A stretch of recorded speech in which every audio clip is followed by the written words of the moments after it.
I'm gonna RIP the city, everybody better know. March the banner of this county every time I'm coming home. When they start to play my music,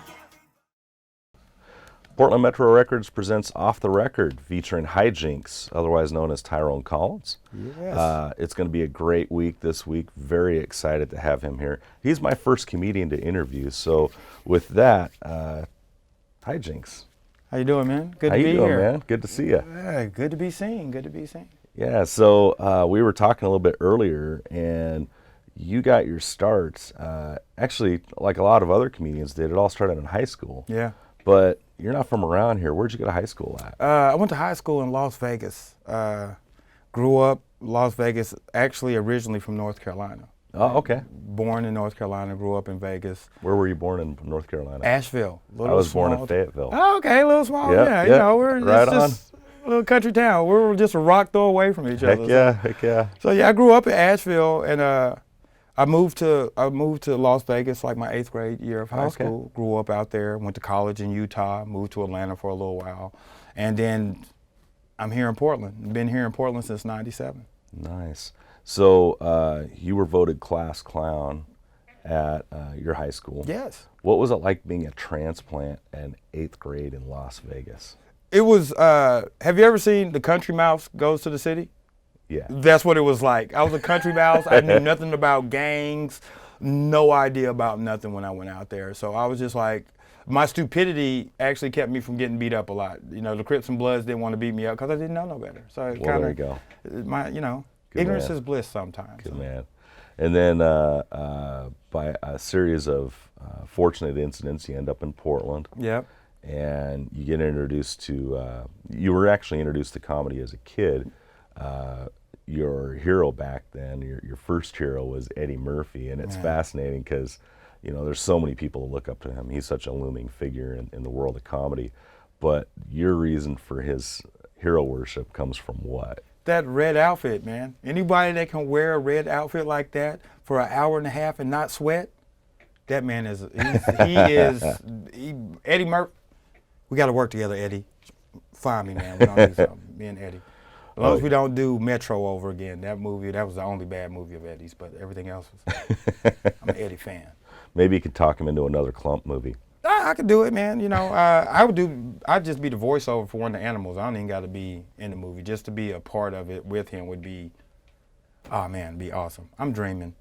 I'm so dreaming right now. But Now you and your wife have been together for 17 years. 17 years. Mm-hmm. That's a marathon. That's amazing. Man, it's awesome. It's always good to have somebody in your corner that loves you, but also believes in your dreams as much as you do, and that pushes you. Like my wife is my biggest fan and my biggest critic.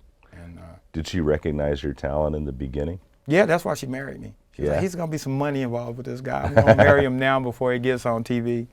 Actually, she didn't know, but once she found out that I was funny and what I was capable of doing, she pushed me. She pushed me. You know, you need to go to open mics, you need to go mingle, shake hands, get out there, get your face known. So she really pushed me to getting where I am now. I always say my wife is like the Joe Jackson. She beat me into, you know what I'm saying? Now, my wife doesn't beat me. Not that often, no, anyways. Only on days that end with Y. Monday, Tuesday, Wednesday, Christmas Day. So, you know. And then she actually coaxed you into your first gig, and it was another relative that actually got your first gig, and it was up in Seattle, right? Yeah, it was. So tell us about that. It What was. went down? I had never done comedy before, and my brother-in-law knew a promoter up in Seattle that was doing a comedy show, and they were looking for a couple guys to open up. And he asked me, did I want to do it? And not even being on stage, I was like, you know what? Yeah, why not? So I worked on the set, a little like a 10 or 15 minute set I worked on. And before I went up to Seattle and do it, I did it in front of my wife's family, who are originally from New York. Oh, okay. And they have been to the Apollo, and they have actually booed the Sandman. So that's some real critics. Yeah, there. so I did it in front of them, and they was like, look, man, before you start, if you ain't funny, we're going to tell you. Family or not, we love you, but we're going to tell you. So they didn't kill me, they didn't boo me. It went well. So I went that next day. I did the show up in Seattle. It was just the feeling of people applauding and like enjoying what you do, and from that I just got the Jones. I was like, I want to do this. I'm gonna pursue this. I'm gonna get that rush. I'm gonna do this, and so I've been in it ever since. So being in it ever since, how often are you writing? Is it a daily occurrence? Is it a skit that you just keep kind of evolving, or? It's different. I'm not much of a writer. Like I can't write. The way I get a lot of my material is I run a weekly open mic, so I get plenty of time on stage to work through different things. So I'll just record, and I'll go back and listen to it. Like, oh, I can get a joke out of that, you know, and I'll work on it from there. But I can't. I've never been one to sit down. I don't have the attention span to sit and like just. I can't do it. So it's very trial by fire, Yeah. very spontaneous. And you know, it's like spaghetti. You throw it up against the wall. If it sticks, yeah, you work with it. If it doesn't, it's like, eh. Well, on open mics, I started out playing open mics as a musician. Different environment, but still same kind of thing. You don't know what you're going to get night in, night out. Yeah. That must be kind of gratifying though, because you're an established comedian. You've been around a long time. Running an open mic, that means you get the opportunity to launch other people's dreams too. And that's and again, that's one of the reasons I think me and my wife started the open mic. When I first started doing comedy, it was real hard to get on showcases or get booked or just somebody give you 5 minutes just to see what you can do.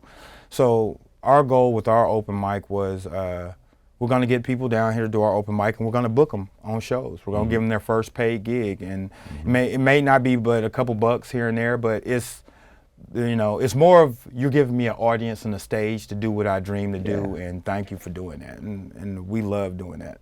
So do you work as an opener and MC, or do you work as a closer? I can do it all. Whatever aspect of a show that I need to do, I can do it. If I need to be the opener, I can be the opener. If I need to host it, I can host it. If I need to be the closer, I can do it. So personally, I feel like when it comes to comedy, there's nothing I can't do if I put my mind to it. You know, I can do anything. I mean, not trying to brag or nothing, but I can do anything. So, so doing anything, have you had some close brushes with fame as you've been coming up? Has there been some heroes that you've had the chance to meet or open for? I've actually one person I've got to open up for, Rodney Perry. He used to be on the Monique show. He was Rodney Perry. I actually opened up for him, which was awesome. Really gave me some good pointers. Just was a nice guy, and very, very nice guy. I've got to open up for him. I've opened up for Ricky Harris from Everybody Hates Chris. I've opened up for him. I've opened up for Esau McGraw. I've opened up for Tony Roberts. And here in town, I've opened up for Nathan Brandon, a very funny young man. I've opened up for, Curtis Cooks. I've opened up for a lot of people, and it's always a pleasure to share the stage with those guys. So, that's great. there's no. You don't turn down stage time. No. I don't care if it's an opener. I don't care if they ask you to do 2 or 3 minutes. You don't turn it down. You get up there and you turn it out. That's what you do. So I love it. So how long has it taken you to kind of develop your stage persona? Because for some people, they just have it when they hit the stage. But I know for a lot of folks like myself, it's a constant evolution. What can you mention some particular stages that you went through, or were there some awkward moments? Well, I went through. Everybody. I went through my gangster stage. Had my curl. You know what I'm saying? I was like, nah, that's not doing it. Then I went through my hipster stage. Skinny jeans, and I was like, that's not doing it. So this was what I fell on: my glasses, Argyle sweater. It's just one of my catchy things is I always make sure my glasses match my outfit. Nice. So I got different color glasses. So that was me finding myself. But it took me a while. It takes a while to get that, you know what I'm saying? You're gonna go through a lot of trials and trying to figure out who you are as a comedian and what image you want to portray, or what kind of comedian you want to be looked at as. So it took me a while, but I found it, and I like this. I'm just a good, wholesome comedian. Now, you've written some song parodies, Yeah. and I had a chance to listen to a couple of them last week. One of them, if I remember correctly, was the Poo Poo song. Oh, the doo-doo song. Doo-doo song. There you go. There you go. Tell me about that. Where did that come from? I was one day I was just I was looking at something on YouTube, and the guy was doing a parody of a song, and I was just like, man, I bet you, I'll take my time. I could do something a little bit, and so my wife challenged me. She's like, I don't think you can. You know, like, kind of like almost like, I don't think you can. So I took the song was originally called "I Like" by Jeremiah and Ludacris. Oh, okay. And I just turned it into the doo-doo song, and it was a lot of fun to do. I even shot a video for it at what used to be Gossips. We shot a video for it, and then I did the follow-up songs, the Irresponsible song, the EBT song, which I parodied from Beyonce song, and then She's Got That Burn, which I parodied from Usher's song. So, and I got a lot more that I'm working on. It's just a matter of getting in the studio and getting it done, and just. So do you have co-conspirators that you write with when you come up with these songs? Like the EBT song, that had me just dying. I write all by myself. Somebody had asked me that before. They was like, do you have writers to help you? I was like, I'm a comedian. We're broke. We can't afford writers. Like, I can barely afford a pen to write down what I'm thinking about. So no, I can't. You can't afford. And I think you get your better material when you're doing it like that. Sure. You know, yourself, and then I would never get a writer. I mean, even if I had the money. You are the writer. Yeah, you know. Yeah. Just skip the middleman, pay myself. I'm good. Yeah, heck yeah. And so speaking of the middleman, your wife is the middleman technically. She's the booker for Dirty Angel Entertainment. She is. She runs you. She's the big man. My wife has done a lot to help me with my career. Just last year, my wife put together a tour with me and 3 other comedians where we went from here to San Francisco to San Bernardino to LA to Las Vegas, and we drove, and she put it all together. She did majority of the legwork, calling venues, getting them to let us use the spot to do the tour, and she did a lot. And that's a big undertaking. Yeah, and she did it. And if my career goes anywhere from here up, I can only look back and thank her for getting me to this point and only pushing me to be better and better. So. Well, she's given you a pretty fair cut of the take. But you know, like I said, if I make $100 from a show, as my manager, she gets 5% off top.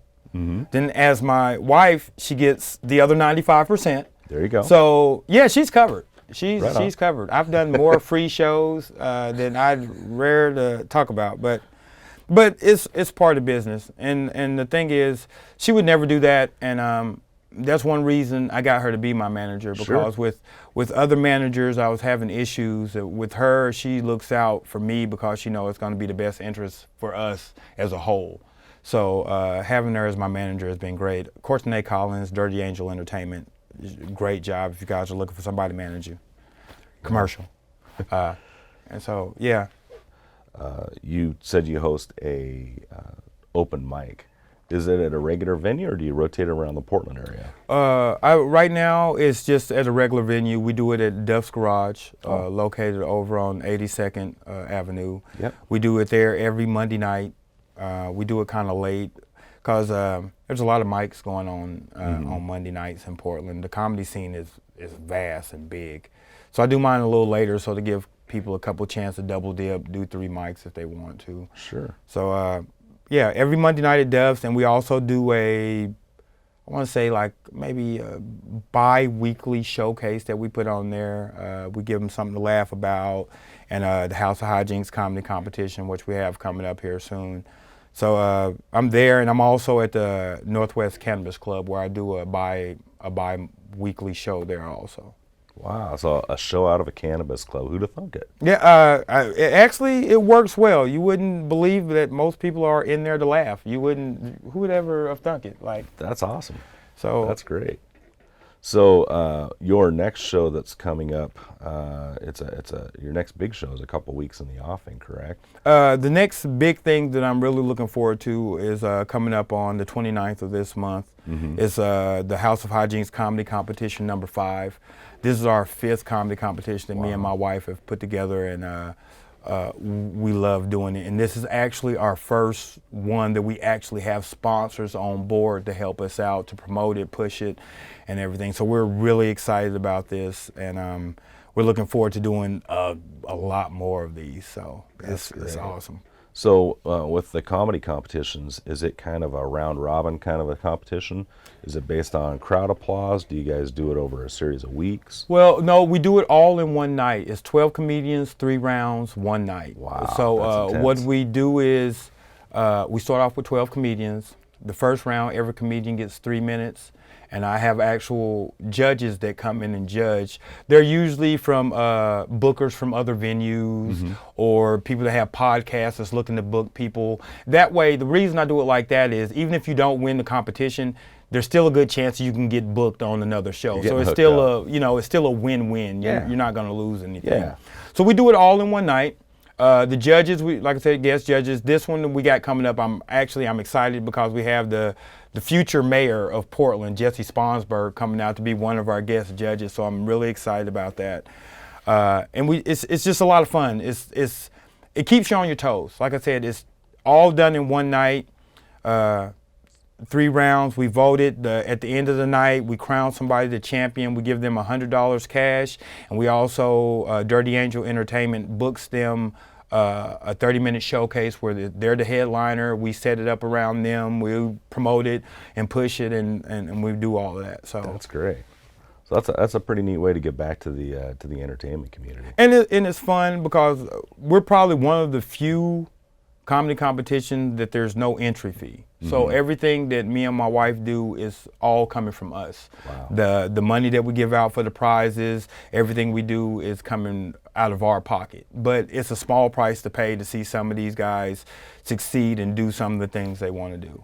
You know, I've always told them, like, I don't know whoever comes through my open mic, who's going to be a star, who's in my competition. I said, I just want you to look back one day and just be like, I just want to thank Jinx. You know, because if it wasn't for him, I may not have been here, and that would mean the world to me. Just a simple thank you for helping. So I'm like I said, I'm excited about this comedy competition. I'm really excited. Well, that's great. That's something big to look forward to. And where can potential bookers get a hold of you? If they want to get a hold of me, they can email me at dirtyangelpromo@gmail.com. Or they can email me directly at therealhyjinx@gmail.com. One of the ways we'll get back in contact with you, and I do everything. I've hosted everything from weddings, birthdays, to kid parties, corporate gigs, and I love it. I just love it. What was your most awkward or memorable gig that you can Most memorable gig? Oh, that's suitable for television? I got booked at to do a corporate show. It was actually in Beaverton, and you know I had my whole lineup like, oh, I'm gonna go in there and this, and I had a couple maybe PG-13 jokes that were a little bit, you know, not too harsh, but you know, not for everybody. Just something a little fun. Yeah. So, and I get there, flavor. and I go up and they introduce me, and right before I start in, I look down, and there's a row full of 11 and 12-year-old kids sitting there looking at me bright-eyed and bushy-tailed. I'm like, oh, there goes my whole set. What am I going to do? And that was one of the most, but I came up with something on the fly. I started talking about unicorns and Mickey Mouse, and they loved it and ate it up, and the parents was like, oh, you did such a great job. And I was like, well, you should have heard what I was going to say in the beginning, because you would have. So, and that was one of the toughest ones. But like as a comedian, you learn to adapt. That's awesome. You know, and I adapted, and I had to. So That's great. Well, it's great to finally meet you. We've been talking online for a few weeks. yeah, and it's good to put a voice and a face with everything. Yeah, and you also brought your best bud here. Yeah, we can't bring him into the frame, but we can talk about him. I can talk about him. Y'all keep an eye out for this comedian. He's gonna be doing big things. His name is Ed Black. This guy is hilarious. If you haven't seen him, you need to find him on Facebook, YouTube, everything. This guy is hilarious, and I guarantee you he's gonna be big in the Portland comedy scene in a couple of months. So keep a lookout. Ed Black, ladies and gentlemen, Ed Black. You heard it first from Hyjinx, Ed Black. And with that, I'm Rob Wessels with Portland Metro Records. This has been another episode, thankfully, of Off the Record. We hope to keep this rolling for months to come, maybe even years. Maybe we'll get syndicated. It could happen. Hey, anything can happen, man. I can't wait till we get a real live band like Conan O'Brien. Well, we can entertain. We can get a live band. Can we get a live band? Can we get break dancers? I'd love to see some break dancers. Break dancers, but they have to all be like over 8 foot tall. If they can't do a backflip and hit their head on the roof, we don't want them. I need that for the material. I need that. So catch Portland Metro Off the Record, and I'm Rob Wessels. Have a great night all. Hyjinx. Good to meet you. Thank you. Thank you for having me out, man. Thank you.